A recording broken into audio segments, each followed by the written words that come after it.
Good morning, everyone. I am Blayne Gilmer. Welcome into this SEC morning report on Southeastern 14. Daily SEC coverage of all SEC sports, particularly football right now this time of the year, but we'll be covering basketball, baseball, and of course, everything SEC football right here each and every day. So go ahead, hit that like button, subscribe, turn on notification, leave your comments. All that stuff helps us out, grow the channel. It's growing rapidly. And guys, today's SEC morning report is brought to you by Chomps. Chomps is a family-owned and operated healthy snack brand. Lots of different flavors of protein snacks. So if you want a way to fuel yourself up for game day, make sure you are getting Chomps. They're not only delicious, but they're nutritious as well. And it helps us out here when you use the link in the description. So do that. Also, if you want to partner with us here, reach out to Caroline.Smith at Southeastern 14, and your business can be our MVP here of Southeastern 14.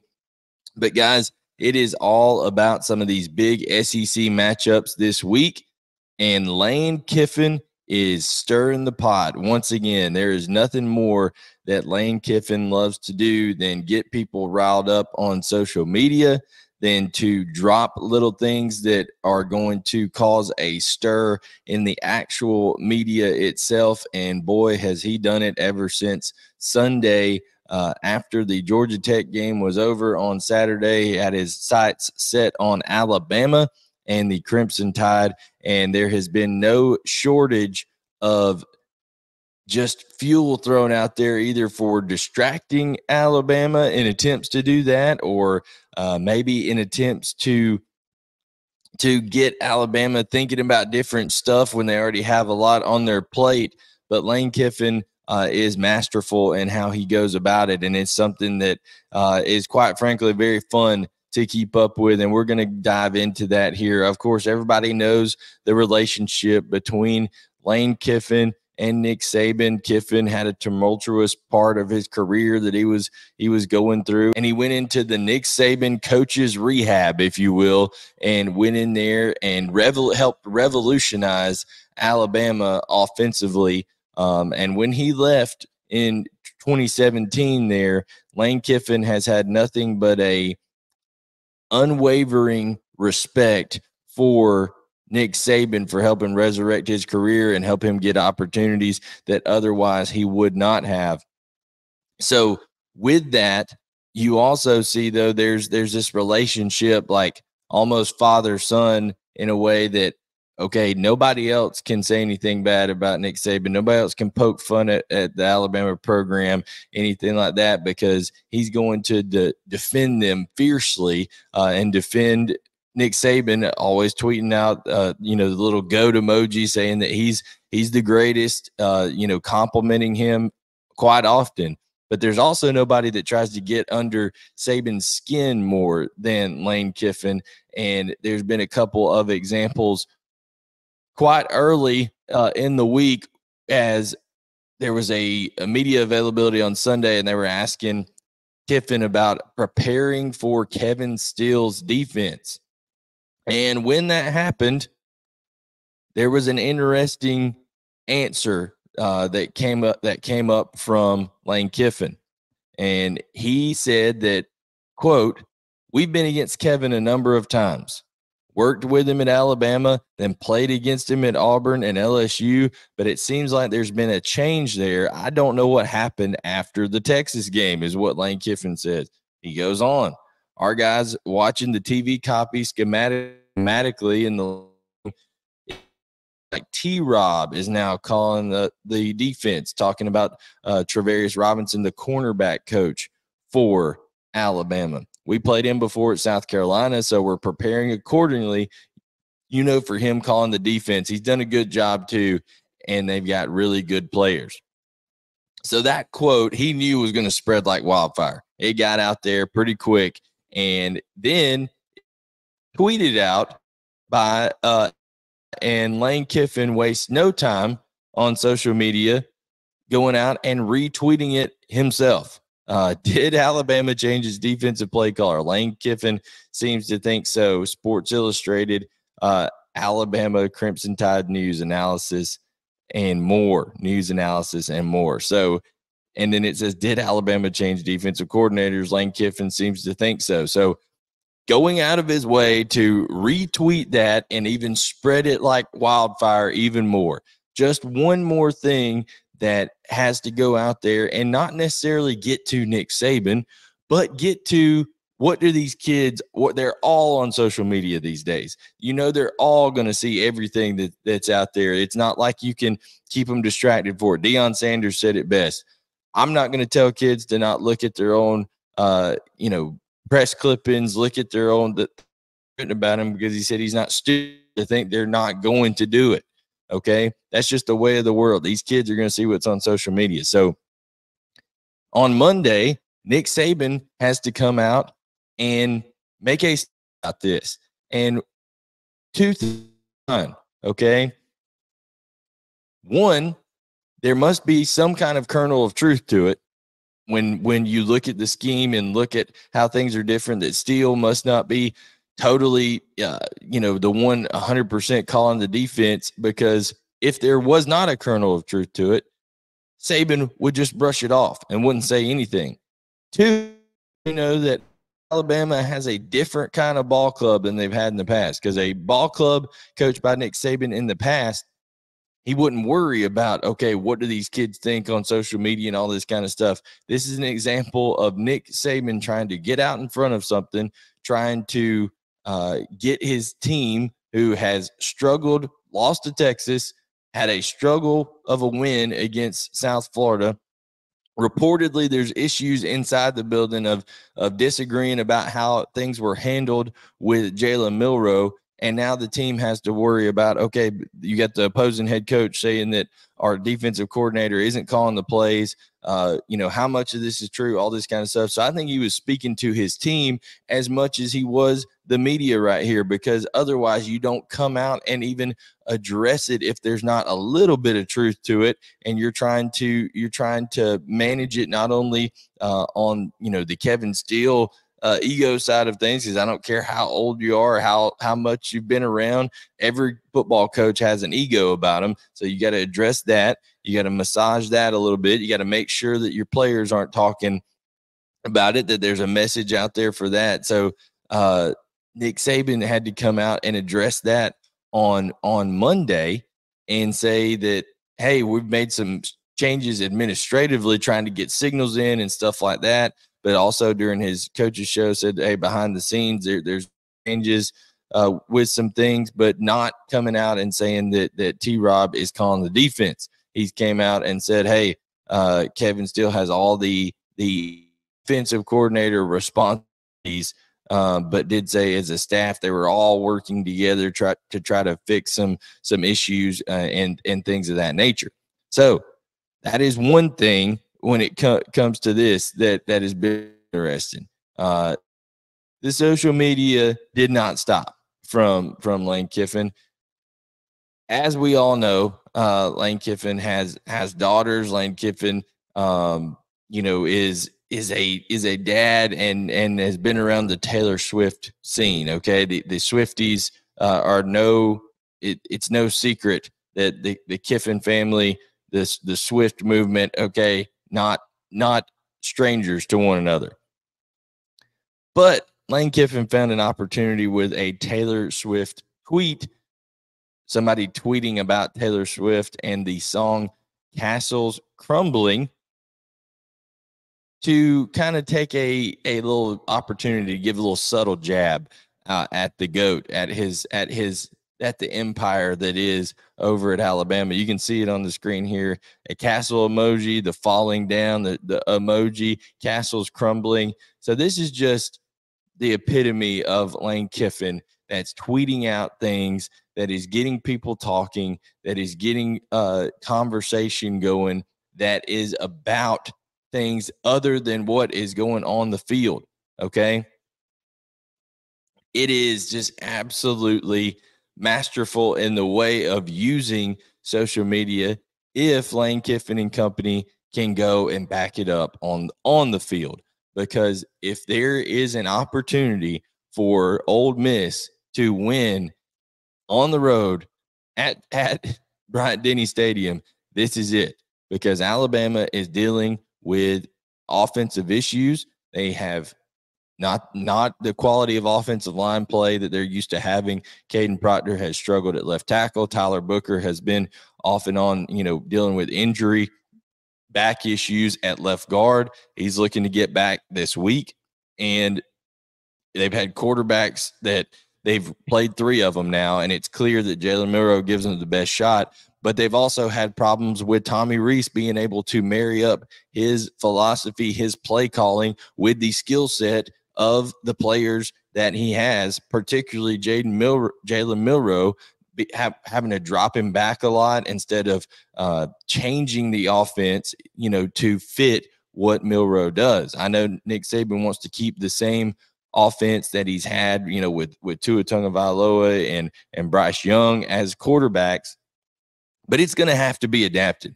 There's no way that Jalen Milroe is going to sit there and go through 3-4 progressions all the way across the full field reads. He's just not able to do that right now. He's locking in on receivers down the field, especially in that Texas game, and that's not going to change in a game week from USF where he, from all indications of sources that were telling us, Drew DeArmond was on with Chris Lee on our daily show yesterday saying, hey, something happened here, whether it was his reaction to the Texas loss or something that he did off the field. This was more of a benching suspension type thing, because if it wasn't, you would have had to believe that when Alabama was fighting, clawing tooth and nail to get things done, the game never in certainty there in Tampa, that Jalen Milroe would have been reinserted when both Buckner and Ty Simpson played what is the equivalent of hot dog water against the USF Bulls. You would have had to have thought that Saban would have, regardless of what, if he was trying to just make a point or something, that he would have played the best guy and tried to go in there and get that game over with and done. But no, it looked like from the body language standpoint that Milroe knew he was never going to play. They traveled the freshman Dylan Lonergan with him. So there was assurances there that, hey, Milroe's not going to play today.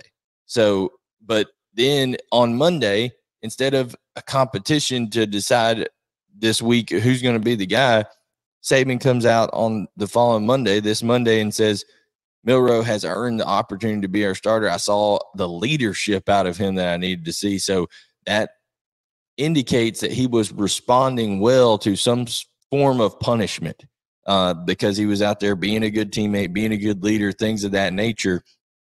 So it is a fascinating time for Alabama football. And it is a even more fascinating time when you factor in the social media mastery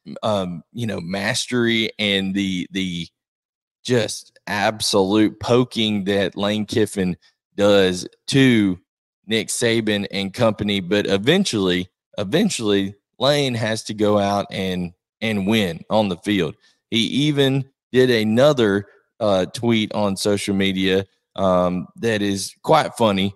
It comes from a transfer portal account where they talk about the pressure of a Alabama staffer having to hold up a cooler for Nick Saban. I'm going to throw that up here on the screen. So Nick Saban apparently talking to the team, the Alabama team, at halftime. You can see he's standing on a cooler, and it says, imagine having the job with this much pressure. So you've got to hold the cooler, make sure your elderly, greatest of all time head coach Nick Saban doesn't fall off the cooler. And Lane Kiffin tweets out with the crying emoji and the guy's name, Ellis, with the hand over face emoji after it. So Lane Kiffin, Nick Saban, this is something that you need to enjoy. Won't get too many more of these matchups. Saban can say all he wants to say, but eventually he will retire. And then this is something that, who knows, is Lane Kiffin the next head coach at Alabama? I think he's got a really good shot. That's one reason he probably never says anything bad about Alabama, but he does have a lot of fun with Nick Saban. So that is the Bama drama there. The quarterback situation, was there a suspension? Now Jalen Milrose, the starter. You got Lane Kiffin poking fun, pointing out differences in their defensive scheme. Is Kevin Steele calling plays? Is T-Rob calling plays? All of this to say, you know what we're not talking about? We're not talking about, can that defense slow down Jackson Dart and Quinshad Judkins? I know Quinshad's been a little banged up. Being from the state of Alabama, he'll want to be fully healthy for this one. Then you talk about, they could possibly get Trey Harris at receiver, Zachary Franklin at receiver, and Caden Prescorn at tight end back. If they get those kind of weapons back, that is huge, going to get up against a very good Alabama defense, regardless of who's calling the plays. Okay, now Texas was able to expose them, but there's a different level of receiver over there with Xavier Worthy, with A.D. Mitchell, Adonai Mitchell, and then also with Quinn Ewers at quarterback. Can Jackson Dart and company do the same on the road? Our full preview and predictions over on the channel here, so you can check that out on our videos list over there. We've kind of redone the YouTube page on the front, so you'll be able to see a lot of things. But that is Ole Miss and Alabama. Now, I do want to talk a little bit about the Georgia Bulldogs. There's been a lot of talk here about Georgia, Kirby Smart, what he's been saying about, transition, going from Todd Monken to Mike Bobo, from Stetson Bennett to Carson Beck, from some of the huge defenders that they've had, like Nolan Smith, like Jalen Carter, to the current team that they have now. It's just a different team, and he's gonna talk a lot about, well, you guys are expecting this and that, talking to the media. You want more explosive plays. You want us to go out and dominate more people, but we're just learning who we are. But let me tell you something about the Georgia Bulldogs. At this point, being back-to-back national champions, you are a victim of your own success. There is a standard. I don't care who is in that uniform. Now, when the Power G is out there, there is a standard of play that is expected. And Kirby Smart himself said it in a press conference that says, I'm never happy with the results. He said, I expect to go out and dominate and make people never want to play you again. He said, we have not done that. We have played 3 average or below average first halves, and that is not acceptable for Georgia football. So nobody's going to feel sorry for Georgia. Particularly Kirby Smart's not going to feel sorry for himself, even though he's trying to say, hey, we're trying to figure things out. We're trying to get things under our belt and get some experience, and we showed some resolve and resiliency. Yes, they did, but they have yet to start a game fast. They have yet to execute well when it mattered the most in the red zone. And I put out a tweet yesterday. This is my tweet. I said, UGA had 3 drives of 12-plus plays versus South Carolina. In those drives, Georgia came away with 3 points. Drive number 1, 15 plays, 62 yards, settled for a field goal. Drive number 3, 13 plays, 72 yards, missed a field goal. Drive 7, 12 plays, 64 yards, missed a field goal. Moving the ball is not an issue.